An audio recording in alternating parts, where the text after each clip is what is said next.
You study every field of human endeavor. You study every problem-solving process in every profession without an exception.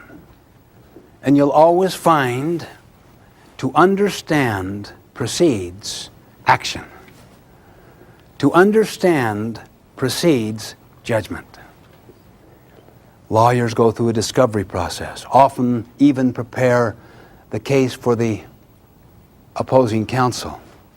Doctors diagnose before they prescribe.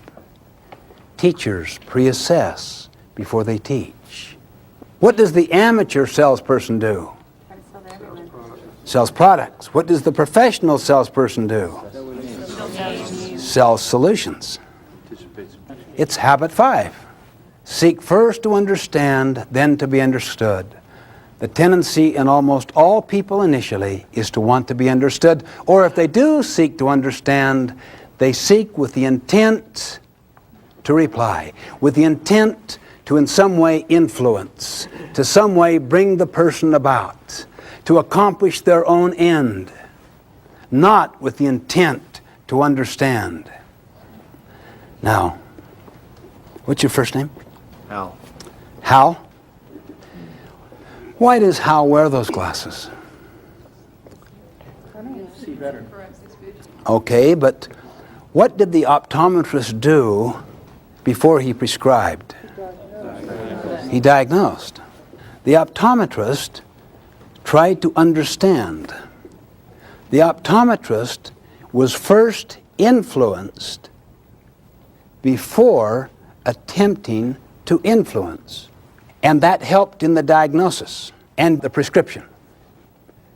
And that is why Hal wears these glasses. Can I borrow your glasses for a second? You'll love these. These will really change your paradigm. These are more powerful?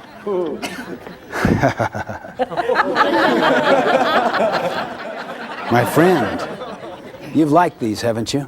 A long time. For a long time. We're sure they'll help you. Whoa. Whoa! My friend. What's your first name? Anna. Anna? Try harder. I mean, really give those lenses the college try. That help you now? No. No. Think positively. I mean, there's nothing wrong, Anna, with this program that a good positive attitude can't correct. Dizzy. Getting dizzy? This is the company way, Anna.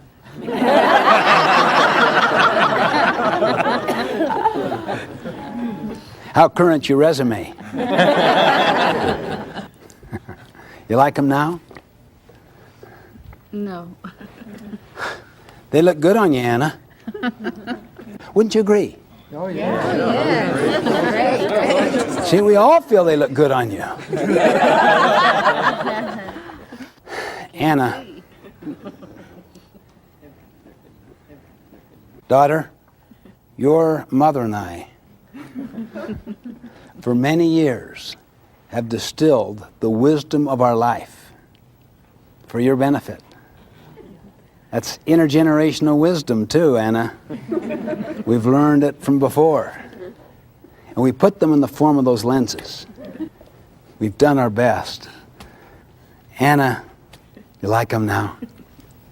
They're great, but I still can't see. They're great, but I can't see. That's kind of a double message, Anna.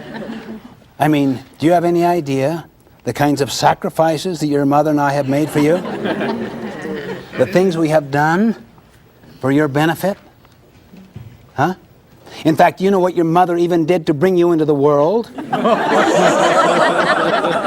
the efforts we're making to give to you every opportunity?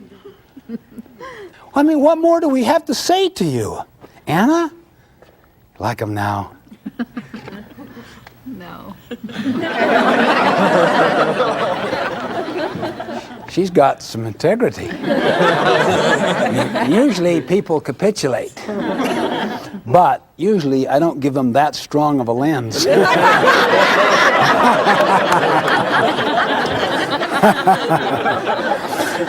When they capitulate, I then move to the next person. How do you like them? I like them.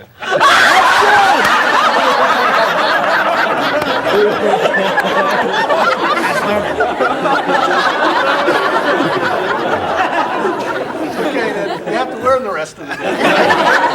That's right. For all those who are quick studies, they are rewarded. You can wear them the rest of the afternoon. Are those tears of gratitude?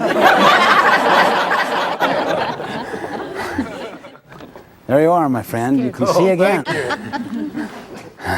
I could feel your anxiety level. Now, when I'm convinced I'm right, when you're convinced you're right, do we really want other people's opinions? How many of us, when we are in that mental state, use those methods?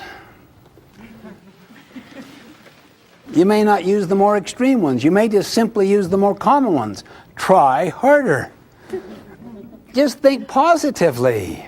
It'll make the difference. What's so scary is if you don't use those methods and you let somebody talk, seek first to understand, you might have your mind changed. And a lot of us don't want our mind changed. We want to stay on that same path that we feel comfortable with. It's very interesting what he just said. If we really start listening, you may be influenced, particularly if our security lies in being right. If you really seek to understand, you run the risk. You're vulnerable. Can you begin to get a better understanding as to why we have the private victory of 1, 2, and 3? Why? So you can have the self-confidence. Okay, the confidence, your security, comes from integrity to principles, not from being right. So you could be the first person to say, I was wrong. You learn real fast. But almost everyone is anxious to prescribe glasses for eyes they have not diagnosed, because if they really engage in a meaningful dialogue with me, they become vulnerable themselves. It exposes sometimes their own center, their own need to be right, their own need to give wise counsel, to shape up this son, this daughter, this employee, even this customer. You don't know what you need. We know what you need. We'll tell you.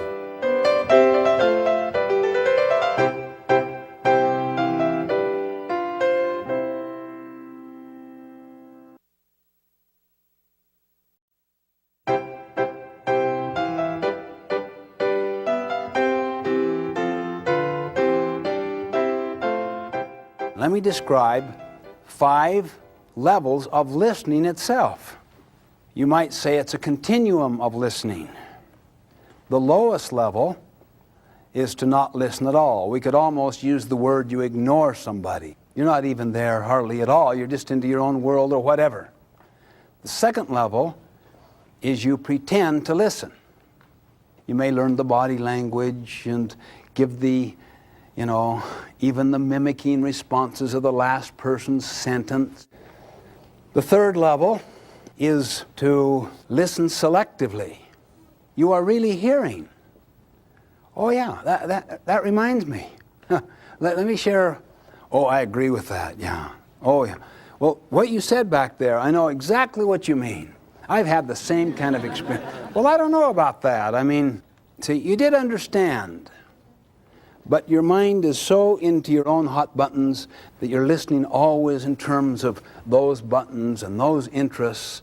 But you did understand. The fourth level is to listen attentively. You're really giving full attention out of real sincerity. That takes a lot of energy, really, to attend to another. But still, you're into your head. The fifth is to listen empathically, to leave your head, to get into their head and their heart. Not that you are trying to sympathize or agree or disagree. You take no position at all. Remember how we have used the iceberg as a kind of metaphor? Well, it really pertains to this subject of empathy and communication. We talked about the tip being just the technique. You know what the great mass of the iceberg is? The motive. The deeper attitude. Are you really anxious to understand? Now, the magic really comes from the human affirmation process. If we were to suck the air out of this room right now, what would happen to our interest? Now that we have air, does air motivate us? What is it that motivates us? The absence of air. The psychological equivalent of air is to feel understood. It is the deepest hunger of the human heart. But to give someone psychological air, it makes it almost impossible for someone to fight you. It so feeds a person's spirit. It so nourishes and nurtures that they become open, non-defensive. One time, a father said, "I don't understand my boy. He won't listen to me at all."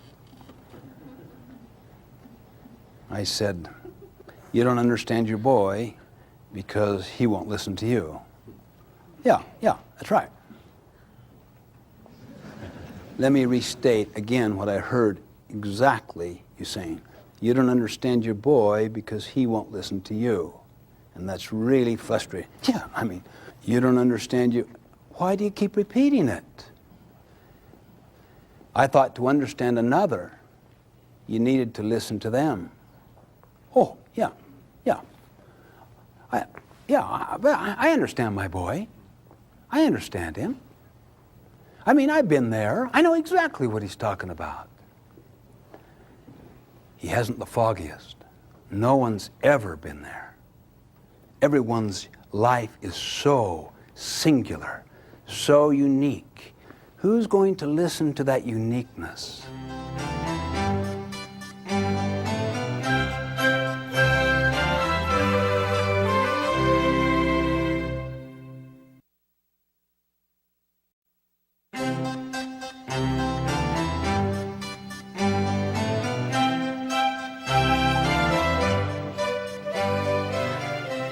Let's have a role play, okay? I'll try to set the situation up.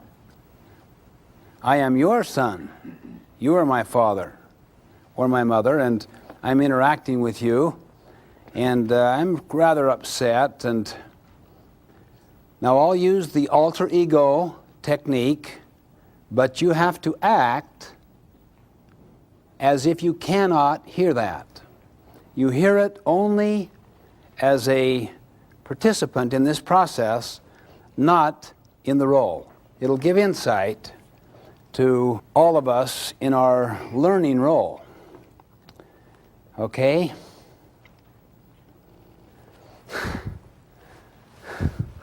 I just had it with school, Dad. I just get nothing out of it at all. Tell me more. Well, it just seems to have no value. I mean, it isn't practical. It doesn't deal with life. It doesn't deal with real things. It's just so kind of theoretical, Dad. So what are you telling me? I don't understand, Stephen. Well, I'm just trying to tell you that, I don't know if I should even stay in school. I mean, I don't know, I don't see much value in it at all. So you're telling me you're thinking about dropping out? Why not? I mean, my friend Joe did. He did, and he's got a great job, and he is learning a lot more than I am. I'm telling you that right now. He really is, a lot more. Well, I'm not sure that's what you really want to do, is it? Let's talk about it for a second.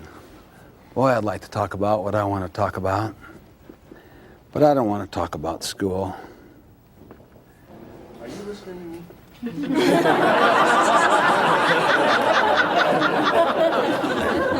See, you didn't see any of that. Yeah, Mom, I mean, I just, it's just, I don't know, it's just so frustrating sometimes. I learn so little and everything. Well, if you just apply yourself more. I mean, I have. I've tried to apply myself, and I've really given it, I've been there now for 2 months. I mean, that is a real good effort. Well, I just don't think you're giving it all your effort. I mean, look at your sister.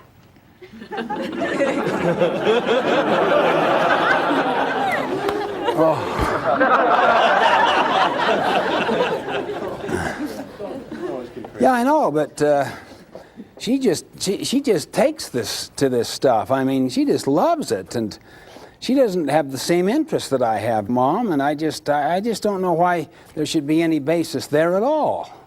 Well, your dad and I work really hard for you to be in this special school. I mean, I've even taken on a job now so that we can put you in the school. Oh, I know you meant to do all that, and it's not that I'm not grateful for what you and Dad are trying to do. It's just that it's just so difficult, and I mean, I don't see much use in it. I mean, it just, you know, they deal with so much abstraction and, you know, all this theory. Well, I think you just need to apply yourself better. Maybe if we get you a tutor. Oh, boy, now I've got to deal with that.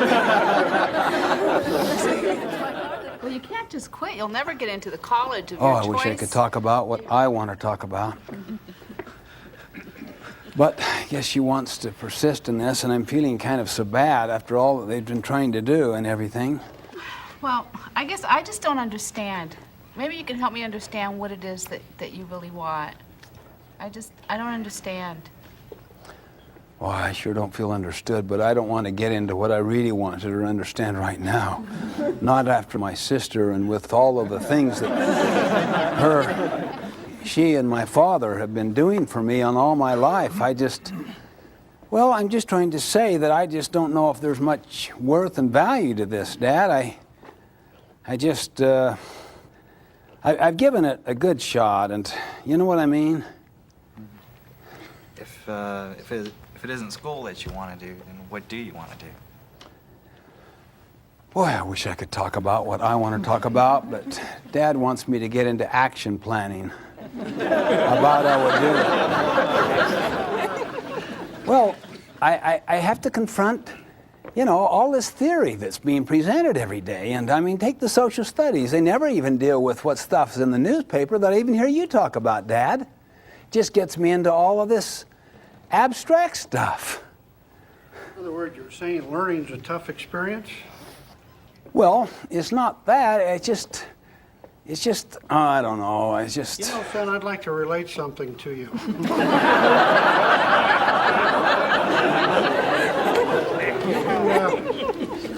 You can check with your grandfather on this, and he'll help you. When I was 16 years old, and we had come back from Mexico, Oh, I wish I could talk about what I want to talk about. you know, But I was pretty I don't know. wild, I have to son. listen to Dad's autobiography again. I've heard chapters 3 and 4 so many times in my life, and At 16 years old, I even heard about the background chapter that was put in the appendix of his autobiography about his grandfather, and I don't know, but I'll have to be pleasant, and because I can see. why don't we do this, son? If you really feel there's no point in me trying to browbeat you to stay in school. If you really feel that this is what you want to do, why don't we take one semester or 6 months or whatever here, and let's have a trial basis here, and you go out and work. Oh, I'm just so heartsick now because he's come to the OK Corral for the gunfight, and I wish I could talk really about what I'm feeling inside, but now I'm getting I'm so torn, but I'm partly mad about this thing, and well, maybe we should. That might be a good idea. I think Yeah, you that could might be a good idea. You could probably move in with Joe, and the two of you could really see. I don't know if Mom would go along with that. Oh, I She think- loves me, and I- she's told me that.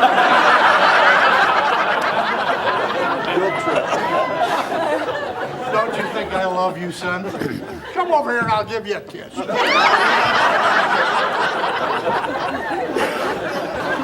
I don't know what to say. I just... Oh, I wish I could talk about, really, what's happening to me inside. I guess I've just kind of had it, Mom. Maybe you've had it at home. Maybe I should do exactly what you're saying. What is it that you want? Just notice what happens when you ask questions, when you probe. Notice what happens when you give advice. Remember the stimulus response concept? See, most of us have been trained all of our life. In order to get understanding, ask questions. But when you ask questions, where do your questions come from? Whose autobiography? Your own. Your own frame of reference, your own value system. And you could be so well-meaning, but you're still controlling and directing. So be hesitant about questions. In fact, be hesitant about anything that is autobiographical. Now look, you know what autobiography means? Autobiography, what does that mean? Yeah, out of yourself. Now, the best of intentions, and I can feel your warmth, I can feel your caring without any question. It comes right through your face and your eyes. But if you probe, if you advise, if you evaluate, which means to either agree or disagree, or if you interpret, that means to figure me out, or to have some hidden scenario or theory in your own mind that you're kind of working on. If I could bring Stephen around to this, see, maybe the thing that's really bothering him is this, see. All four are autobiographical. With the best of intentions, but still autobiographical. It's one of the main reasons, really, why many parents do not get close to their kids. With the best of intentions, they're doing these autobiographical things. They mean so well. It is so real to them. How's it going, son? Fine. Well, what's happening lately, son? Not much. Well, how'd it go in school today? Fine. Well, son, what did you do after school? We kind of played around, played basketball. Who'd you play with? Tom. Just kind of threw around a little. Did you enjoy it? Yeah? What's wrong with you, kid? I'm trying the best I can to help you, to show my care for you, to do something with you. You give me these short, clipped answers, and you talk endlessly with other people. Don't you know what your mother and I have done? Do you have any idea the things we have done, the price we have paid? Now go ahead, son. Open up. Tell us how you feel. Now, if you have an extremely large emotional bank account with somebody, you know, people can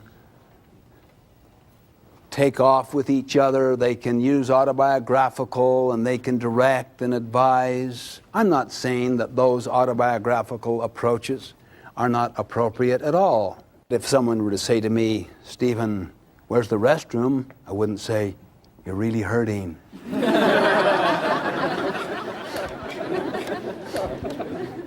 All I'm saying is, if you're really trying to empathically listen within the other's frame of reference, then autobiographical responses are not useful.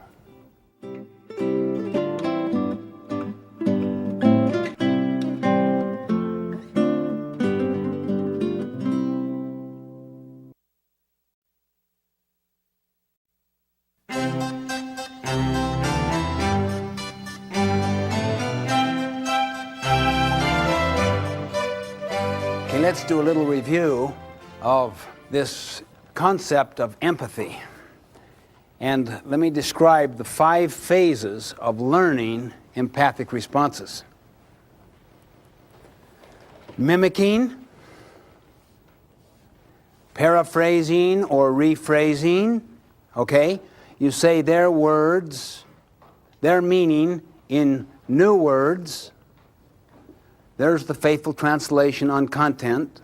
The third, reflect feeling. It's hurting, it's pain, frustrating, happy, relieved. See? Just, you're listening with the eyes and the heart. You're listening to body language. Your head is in where that person is. Fourth, rephrase content and reflect feeling. It's relieving to at last find out where you are on these tests, in reading or whatever, see? And the fifth is to kind of just say nothing. You're just with the person and they can sense it. And you do that when you feel confident that they feel understood and that they know you understand. That's all part of habit 5. To seek first to understand is to get an education. To seek first to understand is to do surveys with customers. To seek first to understand is to empathically be a faithful translator to another. To seek first to understand is to, never even having related to another person, to know there are certain generic needs in all people. That which is most personal is most general. Therefore, there's a certain civility, a certain courtesy, a certain basic kindness, a certain basic treatment that apply across the board, that basically tap into those universal principles we have spoken about before. And the last half of habit 5 is just the concept of then to be understood, then judge, then act, then go into problem solving. Now, test this, my friends. Test the power of this. Next time you get into a difficult situation, just say to yourself, the end in mind I have is not my way. Instead, it's a better way that has not yet been discovered. I'm going to just empathize. I would like to have this opportunity. Whether that really logically comes out of it, I don't know. I remember one situation. I had taught habits 4, 5, and 6. And then I said, tonight, practice it in some situation. And tomorrow morning, report back on your experience. The person came in, I cannot believe what happened last night. It was a real estate situation. He said, I've been working on this commercial real estate situation for 8 months. All my eggs were in one basket. I had no income. I was very dependent upon this situation. I was so vulnerable, so desperate. And I'd been doing everything I could to finesse, to make it look like it would be win-win, but one way or another, I was going to win that deal. Last night, we went to a hotel room with the party that we're trying to deal with, and he had his attorney there, his accountant, and there was another real estate person brought in. And he said, my heart sunk. And he could see the handwriting on the wall. It wasn't going to go in his direction. And then he said, I'm going to lose this. Why not try what a teacher taught me today? He said, if I'm going to lose it anyway, why not try it? And he said to the person, he had to really kind of breathe deep and be prepared. I may lose it, but I'm going to try it. Let me see if I understand what it is you really want and what your most fundamental concerns and needs are. I hear you saying, correct me if I'm wrong. He started to put it forth. The other person said yes, and he just stayed with listening, from within the frame of reference of the other. He started to listen fully. He learned some things he had not learned before. He didn't rush in. He had enough discipline and patience to not rush in with his good solutions and based on his past mentored formula of success. He listened. He was open. It started coming forth more and more. He started to learn. He persisted for no more than about 15, 20 minutes. The man said, "Would you excuse me for a moment?" He went to the other side of the room, picked up the phone, called his wife, turned back and said, "You've got the deal." This guy was aghast. He said, "I had no idea what happened." I tried to explain. Far more important than the technical elements of the deal was the quality of the relationship. That's the power of it.